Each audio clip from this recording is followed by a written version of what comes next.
In this video, you will explore how to use the select value by index keyword in Avo Assure to instruct the Avo Assure client to select the value of an item in the dropdown list as per its index value when automating SAP processes. Add the first test step by selecting airlines _dropdown from the element name dropdown. Select value by index from the descriptive keyword dropdown, and enter the input value as 6.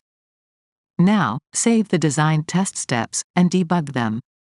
As the designed test steps debug, you will witness BA British Airways selected from the airlines _dropdown in the SAP application during the automation process, as per the input value 6 provided, which confirms a successful debug.